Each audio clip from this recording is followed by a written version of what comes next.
Hola, queridos amigos, les damos la bienvenida a este su programa No tengas miedo. El tema que vamos a trabajar hoy es para tener miedo, pero realmente no debemos tener miedo, porque si hacemos lo que Dios nos pide, tenemos una vida alejada del pecado, una vida en gracias de Dios, sabemos que vendrá una crisis y sabemos que tendremos que afrontar grandísimos problemas, grandísimos inconvenientes, porque realmente es cuando tenemos que definir a quién le pertenecemos, o a Dios o al enemigo. Una vez cumplido esto, si superamos estas grandes pruebas que están por venir, pues estaremos seguros que ya lo mejor estará por llegar. Así que este no es un llamado a tener miedo, sino a estar más fieles que nunca a nuestra verdadera Iglesia Católica. Hoy en nuestro programa vamos a tener como tema la pasión de la Iglesia Católica. Y tenemos como invitado a Mauricio Osaeta, quien es investigador de profecías bíblicas y marianas. Mauricio, gracias por estar aquí una vez más en No tengas miedo. Hola Ana Beatriz, muy buenas tardes. Es para mí siempre un gusto, un placer acompañarte en estos programas para defender la verdad, el Evangelio inalterado, para anunciar la proximidad de la segunda venida de nuestro Señor Jesucristo y la llegada del glorioso reino de paz, del reino de Dios a la tierra. Un saludo para ti y para todos los que te siguen desde la ciudad de Medellín, en Colombia. Gracias, Mauricio. Bueno, antes de iniciar el programa, te pregunto, ¿hay que tener o no tener miedo frente a lo que está por venir? Hay que tomar valor y coraje, porque si bien es bien difícil lo que va a venir, tenemos promesa de asistencia, de muchas asistencias desde el cielo, la presencia constante de María Santísima, la defensa de todos los ángeles. Recordemos que solo un tercio de los ángeles se fue con el maligno. Dos tercios de ángeles están con Dios. Quiere decir que por cada demonio hay dos ángeles trabajando con nosotros, ayudándonos. Y tenemos pues las consagraciones, ¿no? Que nos van a dar el valor para superar la prueba. La consagración a la preciosísima sangre de nuestro Señor Jesucristo, al Sagrado Corazón de Jesús, a Dios Padre, al Espíritu Santo y al Inmaculado Corazón de María. Así que lo que viene es muy duro y muy difícil, hay que decirlo con sinceridad, pero también las ayudas son muy grandes. El cielo no nos va a dejar solos durante esta batalla, así que no hay que tener miedo, hay que actuar con valor, con firmeza. Gracias, Mauricio. Esto es precisamente uno de los principales objetivos de este programa, evangelizar y llevarles a las personas un mayor conocimiento sobre lo que está por venir. Así que invitamos a todas las personas que ven este programa a que hagan su respectiva suscripción, activen la campanita y así de esta forma estarán notificados cada vez que tenemos un programa nuevo. Normalmente los programas en Premiere salen los miércoles a las 8 de la noche, así que estén muy pendientes todos los miércoles a las 8 de la noche porque siempre van a tener un programa sobre lo que está por venir. Mauricio, nuestra primera pregunta, ¿qué es la pasión de la Iglesia Católica? Para responder esa pregunta tan importante, que es el tema de hoy, quiero primero hacer una acotación fundamental, y es que los sucesos bíblicos de la historia, históricos bíblicos, son a la vez proféticos. Una de lo importante de estudiar la historia que está en la Biblia, los hechos que están en el pasado, es que nos ayudan a comprender lo que viene. No solamente, Ana Beatriz, son profecías las cosas que están en la Biblia que anuncian algo futuro, ¿no? Hay profecías claras que dicen esto va a suceder, eso es una profecía. Pero no solamente es profecía lo que está anunciado de esa manera. Las cosas que ocurrieron en la Biblia nos ayudan a entender lo que va a suceder a futuro. Te pongo un ejemplo tomado de la primera carta a los Corintios en el capítulo 10. En los primeros 10 versículos, el apóstol San Pablo lo que está es narrando lo que ocurrió en el Éxodo, todo lo que ellos vivieron, ¿no? Las pruebas, las dificultades, ¿no? Las plagas que cayeron en Egipto, cómo fue el rescate, el paso del Mar Rojo, lo que vivieron en el desierto, las pruebas, y termina diciendo lo siguiente en el versículo 11: Todo esto les sucedió a ellos en figura y fue escrito para amonestación de nosotros, para quienes ha venido el fin de las edades. ¿Qué significa que a ellos les sucedió en figura?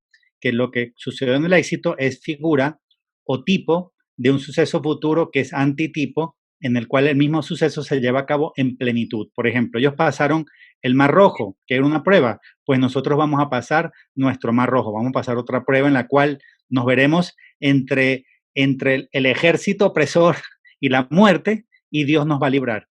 Ellos fueron librados mediante la sangre del cordero que marcaron en las jambas y el dintel de la puerta para no ser exterminados por el ángel exterminador, valga la redundancia.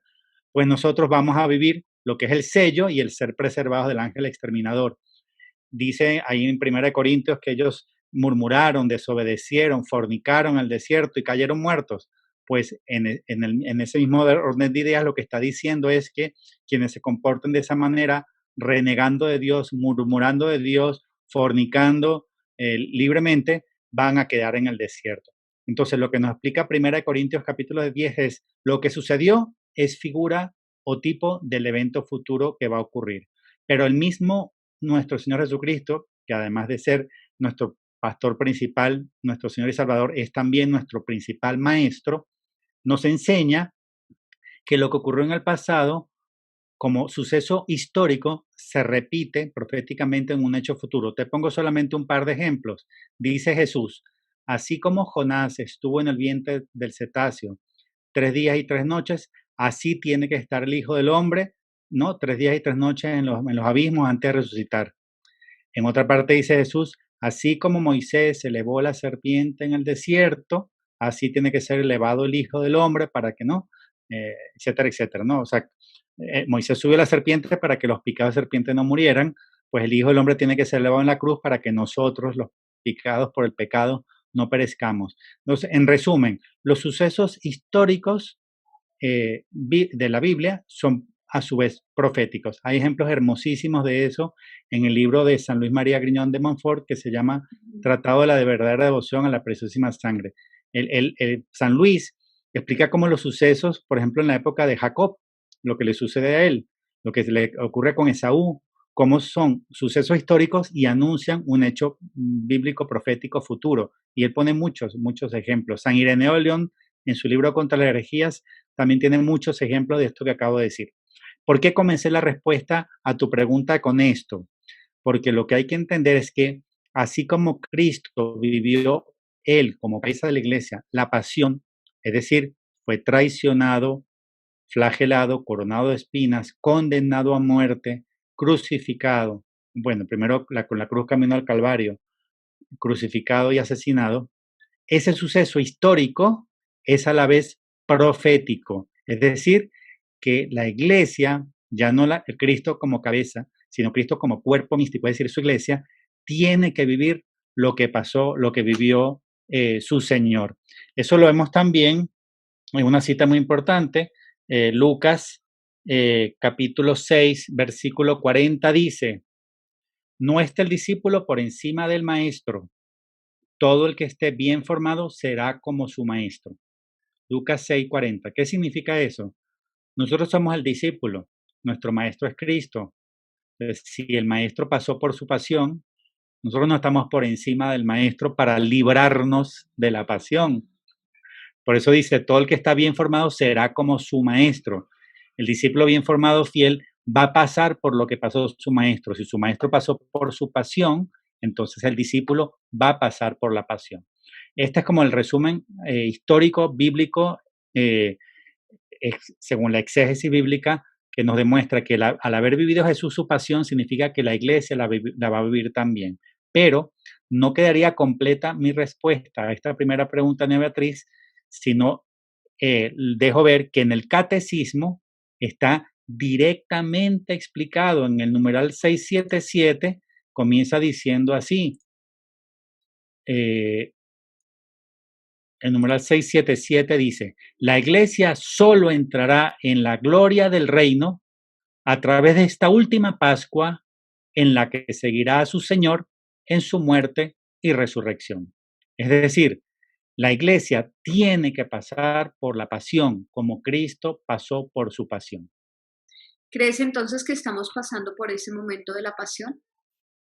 Estamos pasando por el momento de la pasión y te lo voy a confirmar, no con palabras mías, sino con palabras de santos y con palabras de algunos prelados de la Iglesia Católica, ¿no? De los cardenales que han visto, han comprendido eso y nos lo han explicado en declaraciones o en libros. Pero la respuesta es definitivamente sí, Ana Beatriz. La pasión de la Iglesia ya comenzó y hay muchas personas que se han dado cuenta. Por supuesto, no son todos, hay muchas personas que rechazan esa verdad. Claro, porque es natural en el hombre evitar el sufrimiento, querer rechazar el sufrimiento, o sea, aceptar que llegó la pasión a la iglesia es una noticia muy dura, o sea, es como algo que el hombre se resiste, es como pensar que no es un escape mental, es más fácil para mí pensar que todo está bien, no pasa nada, pero si vemos lo que está ocurriendo en todos los países, nos damos cuenta que sí comenzó la pasión. Veamos solamente un país, por decir algo, en Nicaragua. ¿Cuántas iglesias profanadas en solamente 2 semanas? ¿Cuántos atentados dentro de iglesias? Es terrible. En algunas lanzándole una bomba incendiaria adentro, pero en otras abriendo los sagrarios, Ana Beatriz, tirando las hostias al piso para pisarlas. Así Eso está pasando en muchas partes del mundo. Eso forma parte de la pasión de la iglesia. Querer rechazarlo es meter la cabeza en el hoyo como el avestruz. Es decir, yo no quiero verlo, no quiero enterarme, entonces meto la cabeza en el hoyo.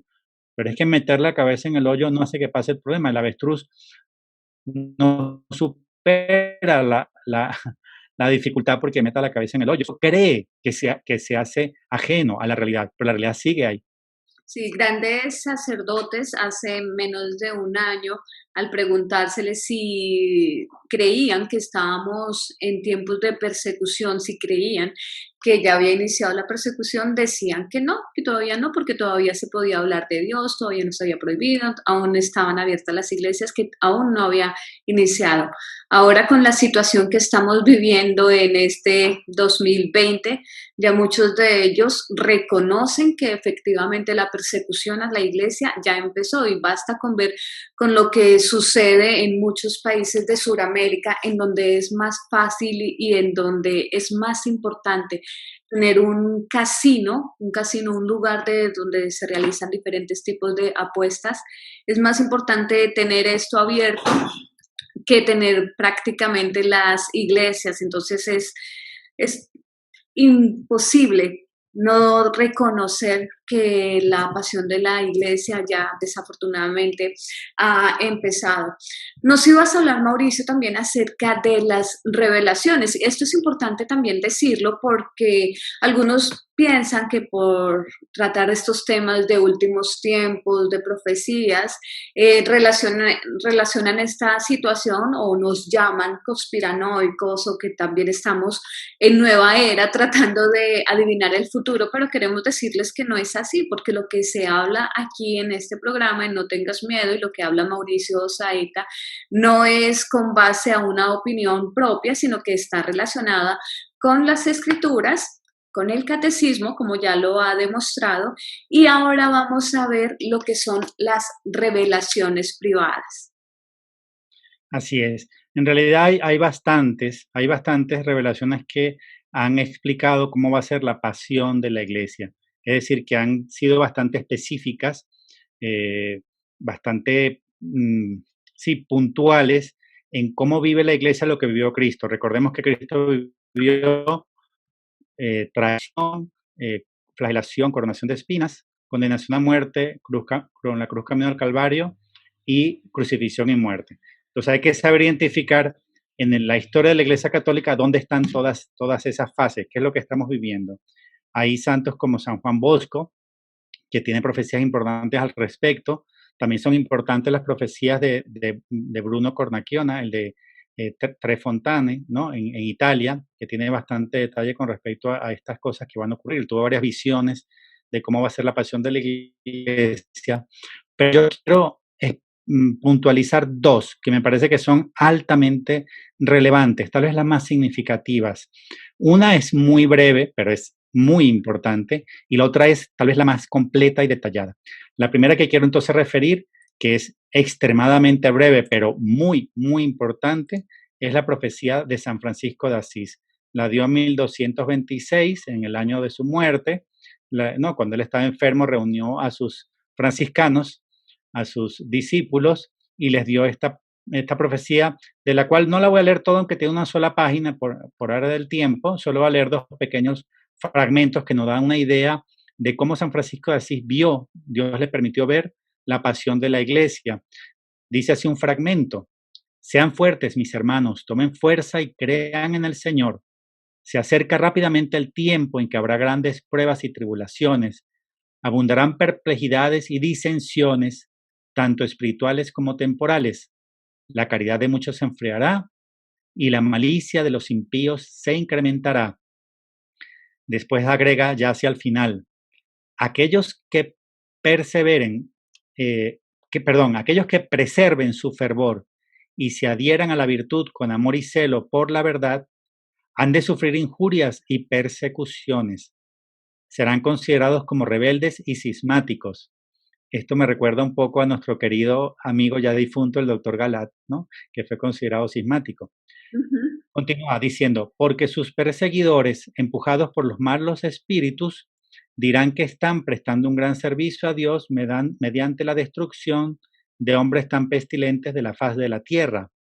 Pero el Señor ha de ser refugio de los afligidos y salvará a todos los que confían en Él. Y para ser como su cabeza, estos, los elegidos, actuarán con esperanza y por su muerte comprarán para ellos mismos la vida eterna, eligiendo obedecer a Dios antes que a los hombres. Ellos no temerán nada y han de preferir perecer antes que consentir en la falsedad y en la perfidia. Yo, si quieres, te paso la profecía completa, es de una sola página para el que quiera tener todo el detalle, pero ya vio San Francisco Asís con bastante, muy resumido, pero bien contundente, cómo voy a hacer esa prueba final de persecución, de traición, y sobre todo enfatiza lo siguiente: el que persevere en la verdadera fe, el que persevere en la verdad, va a ser perseguido y considerado enemigo, cismático, malvado. Solamente por permanecer fiel al Evangelio va a ser considerado malvado. Lo decía San Francisco de Asís en 1226. La otra que quisiera comentar, voy a leer muy pocos fragmentos porque esa sí es bastante, bastante larga. Está quizá la más detallada profecía sobre la pasión de la iglesia, es de la beata Ana Catalina Emery. Así Es es. increíble, vale la pena verla. Yo solo voy a mencionar algunas partecitas. Fíjense que en su libro, ¿no? De revelaciones, ¿no? De profecías completas, la pasión de la iglesia está por secciones, ¿no? Voy a leer rápidamente las secciones: los demoladores, el misterio de iniquidad, la demolición de la iglesia. Ya vio cómo la iglesia va siendo demolida. El oscurecimiento de la iglesia de los apóstatas, la falsa iglesia, la comunión de los profanos, el papa traicionado, el falso ecumenismo, la profanación de la Eucaristía, la bendición descuidada, el celibato de los sacerdotes, la lengua profana y la lengua sagrada, la anarquía de la iglesia, y después viene la gran tribulación, la escisión de la iglesia, el gran cisma, el rosario, arma del combate escatológico, la traslación de la iglesia. Mira, ya ve cómo la iglesia es trasladada de Roma a otra parte, no dice a dónde, pero sí la ve trasladada, la tormenta, y después vienen profecías de países particulares: Viena, París, España, Irlanda, etcétera. Entonces, vale la pena leerla porque es muy detallada. Las cosas que le muestra Dios a Ana Catalina Emmerich son impresionantes. Incluso a veces son cosas que ella no conoce, pero las describe exactamente como las ve, ¿no? Cuando ve estos hombres con delantales y tal, ¿no?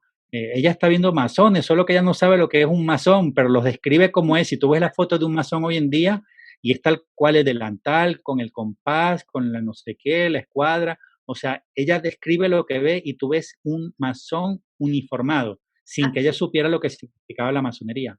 Sí, Mauricio, justamente hablando de Ana Catalina Emmerich, aquí en este canal hace pocos días les presentamos a nuestros suscriptores un audio en donde está exactamente lo que nos acabas de decir, es la revelación sobre la iglesia a Ana Catalina Emmerich hace 200 años. Voy a poner en la descripción de este video el link para que ojalá todos lo puedan escuchar. Este es solamente una parte de esta visión, dura 11 minutos, pero es como la de las partes principales sobre la visión que tuvo la beata Ana Catalina Emmerich con relación a la iglesia. Continúa, Mauricio. Sí, es impresionante porque ya ve cómo hay personas que están trabajando en demolerla y lo describe, ¿no? A estos invasores que son masones, tuve la descripción y son masones, y ve también cómo otras personas están tratando de contenerlos a los destructores y tratando de rehacerla. O sea, ya ve a los masones como quitando grandes bloques, grandes pedazos de la iglesia, y ve a otras personas resistiéndose a eso y como tratando de recomponerlo. O sea, ya ve una gran lucha entre los destructores y los preservadores, los que preservan la iglesia. Es muy, muy interesante. Pero básicamente lo que está diciendo es que ve un momento en el cual las iglesias están cerradas y las personas no tienen acceso a la comunión. Y dice también que ve mucha gente muriendo de una enfermedad sin acceso a los sacramentos. Es decir, ella ve un momento en el cual se parece muchísimo a lo que estamos viendo ahora y se duele de ver la cantidad de sacerdotes que no están defendiendo a la iglesia, o sea, que están como inmersos en el mundo, que están como atrapados en sus problemas, en sus complicaciones, en sus preocupaciones del día a día, pero que no están trabajando con ahínco en defender la iglesia y la verdad, y se duele mucho por eso. Es muy interesante leer a Ana Catalina Emery. Y los que defienden la iglesia o los que defienden la sana doctrina son atacados y creo que se habla mucho de misericordia, pero misericordia hacia las personas que prácticamente van en contravía, haciendo lo que Dios no quiere, con ellos hay que tener misericordia. Pero quienes están defendiendo la iglesia, quienes están defendiendo la sana doctrina, ellos son los que realmente no sienten, no reciben esa misericordia de la que tanto se habla y por el contrario están siendo más atacados que nunca. También la Salet lo había profetizado, si no estoy mal, Mauricio, ¿no? Sí, antes de decirte la Salet, encontré el fragmento y pido perdón por no haberlo tenido antes a la mano. Dice así: veo los enemigos del Santísimo Sacramento que cierran las iglesias e impiden que se les adore, acercarse a un terrible castigo. Es decir, ve acercarse un terrible castigo a los que hacen cerrar las iglesias e impedir que se adore a Dios. Y completa la frase con esto: yo veo enfermos y en el lecho de muerte, veo enfermos en el lecho de muerte sin sacerdote y sin sacramentos. Pareciera, eso está en la sección profanación eucarística, que estuviera hablando de estos tiempos, ¿no? Las iglesias cerradas, no hay acceso a los sacramentos, impedir que se adore, ¿no? Inclusive las capillas de oración perpetua están cerradas hoy en día, solo se puede hacer oración perpetua por internet, y ve a los enfermos muriendo en lecho de muerte sin sacerdote y sin sacramentos. Pues se parece mucho a lo que estamos viviendo hoy en día, Ana Beatriz. Con la cantidad de muertos que hay, o sea, que están en los últimos tiempos o en estos últimos meses que han muerto sin tener ni siquiera una cristiana sepultura. ¿Te parece, Mauricio? Continuamos, nos ibas a hablar también acerca de la Salet. Sí, muy brevemente, la Salet tiene 33 partes, cuenta de 1846 a Melania, ¿no? A Melanie Calvat, y es muy dura, es muy, además de que está aprobada por la Iglesia, es muy dura y denuncia pues la gran apostasía y la traición. De hecho, llega a decir que Roma perderá la fe y se convertirá en la sede del anticristo. Pues eso de que Roma perderá la fe no es otra cosa que la gran apostasía. Y decir que se convertirá en la sede del anticristo es mucho decir. Es decir, obviamente es una profecía durísima para nosotros los católicos, pero no podemos por eso negarla o tratar de olvidarla. Es real, es vigente, o sea, es una profecía para tener muy en cuenta, que es muy dura, que es difícil de aceptar, sí lo es, pero es real. O sea, también la Saled nos había advertido de la gran apostasía y de la prueba final de la iglesia. Y aquí hay una parte de esa profecía que también les quiero compartir y que es súper actual y nos muestra lo que estamos viviendo hoy en día con esto de la pandemia, la cuarentena. Es, todos los gobiernos civiles tendrán el mismo diseño, que será abolir y eliminar todos los principios religiosos para hacer espacio para el materialismo, el ateísmo, el espiritismo y todo tipo de vicios. Como ya lo habíamos dicho anteriormente, nos están prohibiendo nuestra fe, pero sí están dejando llevar otras cosas que son totalmente contrarias a Dios. Así es, Ana Beatriz, sí, así es. Es una realidad lo de la pasión de la iglesia, lo que hay que ver es cómo la vamos a asumir y cuáles son los roles que cada uno de nosotros tiene que cumplir durante esa pasión de la iglesia, porque de que está encima no es negable, no podemos negar esa realidad. Mauricio, ¿tienes algún conocimiento sobre qué ha dicho la cúpula de la iglesia al respecto? Voy a referir una de las personas que creo que con más claridad ha hablado al respecto. Es el cardenal Robert Sará. Ujú. Él publicó en su penúltimo libro, que se llama Pasa la tarde y anochece. En francés se llama, eh, creo que si no recuerdo mal, el título es Le soir approche et déjà le jour baisse. En este libro, que fue obviamente inicialmente publicado en francés, pero que ya se puede conseguir en idioma español, él está haciendo en el título una alusión a un segmento del Evangelio de Lucas, que es esa parte de los discípulos de Maús, ¿no? Que cuando le dicen al Señor, Señor, pasa el día, llega la tarde, quédate con nosotros, ¿no? Cuando el Señor hace ademán de seguir, pero se queda a cenar con los discípulos de Maús. Pues eso es lo que le dicen, pasa el día, llega la noche. Bajo este título, el cardenal Robert Sará nos explica que la dificultad que está viendo la iglesia, ¿no? Esta prueba que está profetizada en el Catecismo 677, nos explica que ya comenzó y nos dice que la iglesia ya está viviendo el Viernes Santo. De hecho, cuando él lanza su libro, le hacen una entrevista, ¿no? Y él menciona lo siguiente. Voy a leer un pequeñito fragmento, ¿no? Dice así, creo firmemente, dice Robert Sará, que la situación que vivimos en el seno de la iglesia se parece en todo a la del Viernes Santo, cuando los apóstoles abandonaron a Cristo, cuando Judas le traicionó porque el traidor quería un Cristo preocupado por los asuntos políticos. Hoy en día, numerosos sacerdotes y obispos están literalmente hechizados por los asuntos políticos o sociales. Entonces, ¿qué es lo que nos dice Robert Sará? Él no solamente nos está diciendo que ya arrancó la pasión de la iglesia en su libro, ¿no? Pasa el día, llega la noche, pasa el día y anochece, sino que nos está diciendo que ya la iglesia está viviendo el Viernes Santo, cuando sus apóstoles, sus amigos se escandalizaron, se fueron, lo dejaron solo, solamente uno permaneció con él a los pies de la cruz, que es Juan, ¿no? Su apóstol y discípulo, pero los demás lo abandonaron porque les dio miedo, se acobardaron, huyeron. Entonces, mira qué importante esta afirmación de Robert Sará. Cuando él dice que ya estamos viviendo el mes santo, significa, Ana Beatriz, que el jueves ya pasó. ¿Qué ocurrió el jueves? Jueves fue cuando Judas traiciona a su señor, lo vende por 30 monedas de plata, por 30 denarios, y lo entrega a sus enemigos, en este caso a la cúpula de la iglesia judía que querían matar a Cristo, ¿no? Que lo querían asesinar.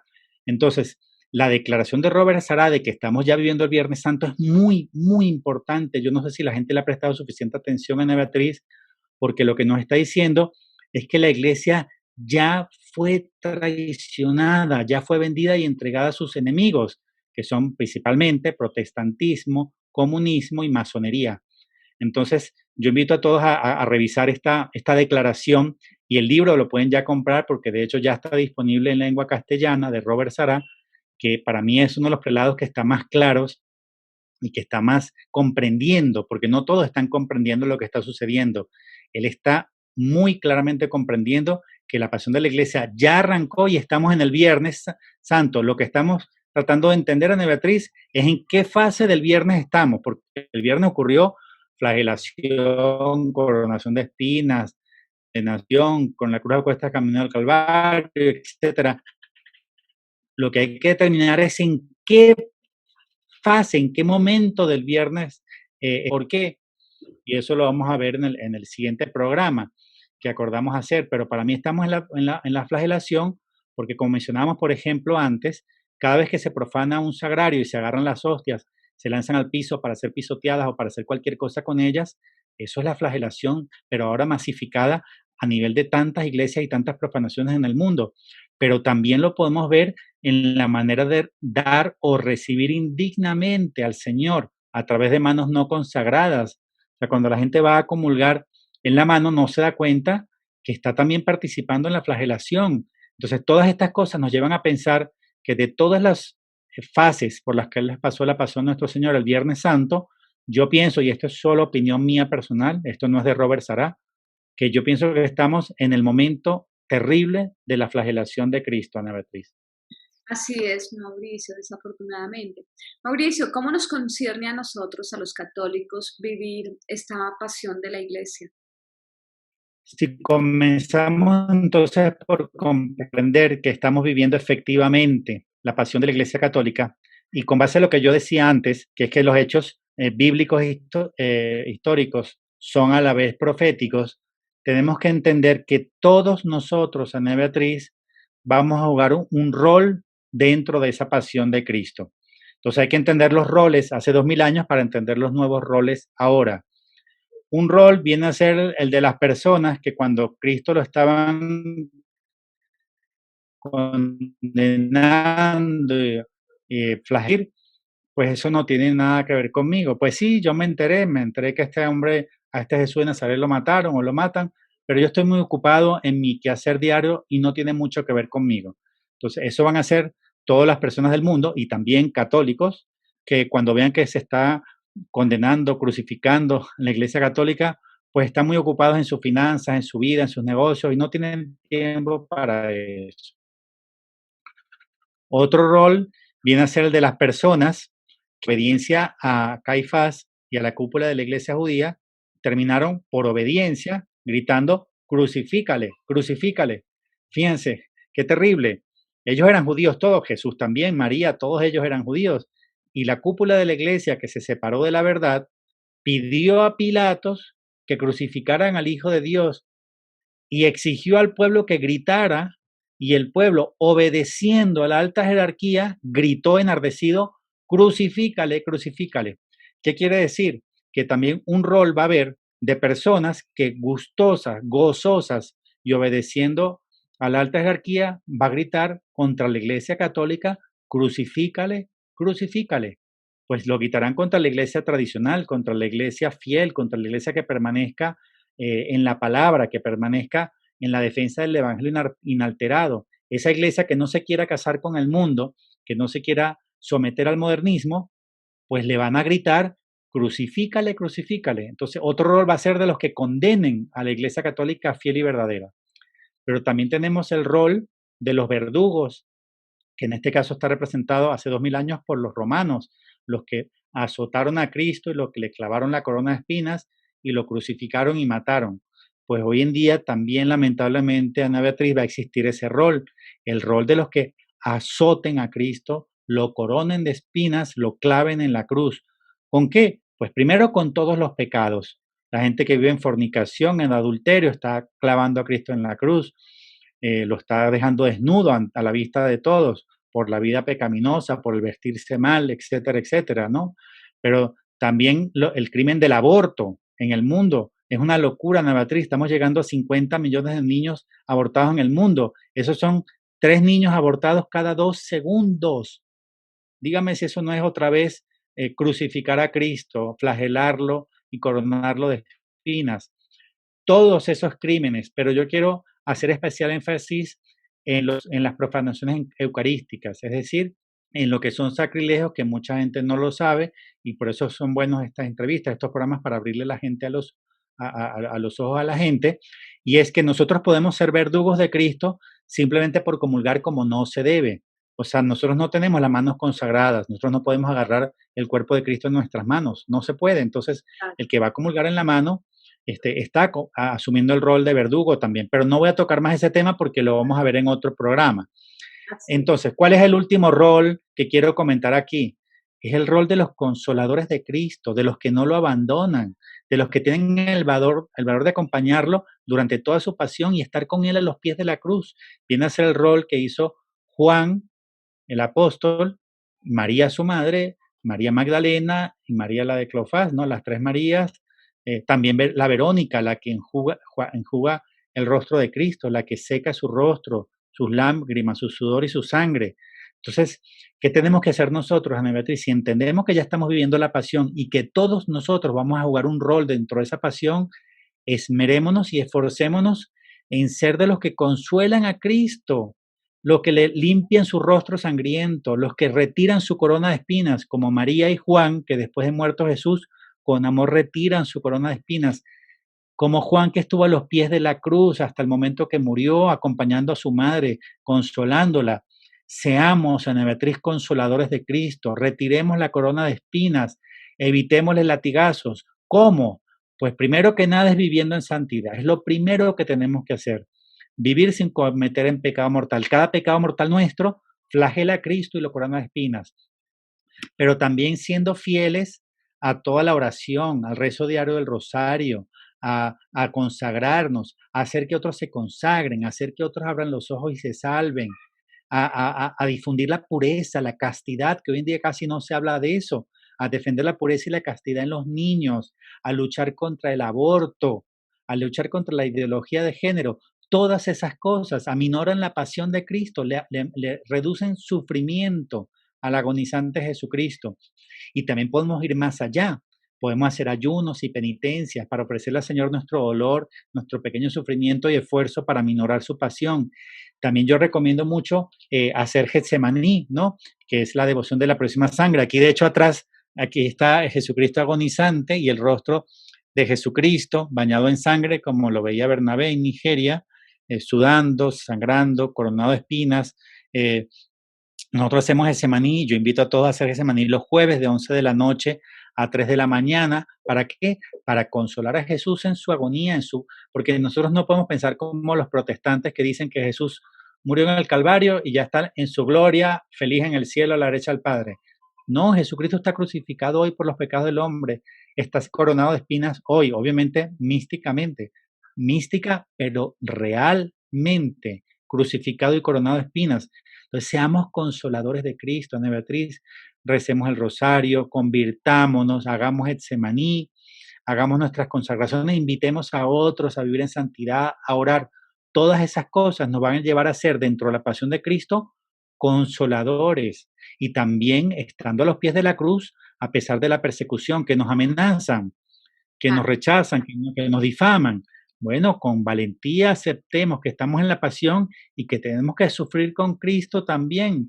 No queramos salir ilesos. El que siga a Cristo le van a escupir en la cara. El que siga a Cristo le va a caer su latigazo. El que siga a Cristo le va a caer su golpe. Pero aceptémoslo con entereza, con templanza. Pidámosle fuerza al Espíritu Santo para resistir a todas las pruebas y vivir esta dura pasión de la iglesia con amor, con entrega a Cristo, porque si morimos con Él, resucitaremos con Él. Así es, además porque uno de los frutos también de la consagración es tener mayor discernimiento y sí que lo vamos a necesitar porque cuando llegue el anticristo, él va a aparentar ser muy bueno y va a aparentar ser el Salvador. Entonces, si estamos consagrados, vamos a tener la capacidad de discernir qué viene de Dios y qué viene del diablo. Y también para aquellas personas que dicen que quien obedece no peca, y piensan que de pronto por comulgar en la mano están haciendo algo bueno porque le están obedeciendo al obispo que lo ha impuesto. No es tan así porque hay que obedecer al sacerdote que es obediente al obispo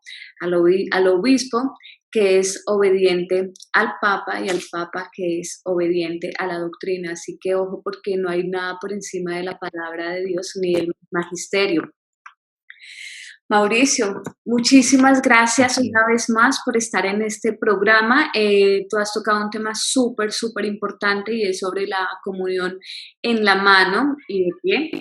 Y no quise avanzar en este tema, en este programa, porque es un tema que necesita muchísimos detalles y las personas tienen que saber muy bien cuál es la razón de por qué algo que parece tan insignificante como, bueno, no le veo problema en recibirlo en la mano, es igual que recibirlo en la boca, lo que importa es dónde está Jesús. Es algo muy delicado y por eso en el programa del próximo miércoles ustedes van a tener un análisis sobre lo que es este tema. Es otra grabación que vamos a hacer con Mauricio, así que no se lo pierdan, prepárense de una vez, ojalá puedan reunir a su familia, puedan compartir este programa con muchísimas personas para que se den cuenta lo que es la realidad y la gran ofensa que hay en recibir la comunión en la mano. Gracias, Mauricio, una vez más por estar en este programa No Tengas Miedo. A ti, Ana Beatriz, muchas gracias por la invitación. Un saludo para todos los que te siguen y viva Cristo Rey. Viva Cristo Rey. Y a ustedes, una vez más, los invito, si no lo han hecho, a compartir este programa, realizar la suscripción y activar la campanita. Nos vemos en nuestro próximo programa del siguiente miércoles a las 8 de la noche. Igual después va a quedar el programa en YouTube. Que tengan buena noche. Dios los bendiga.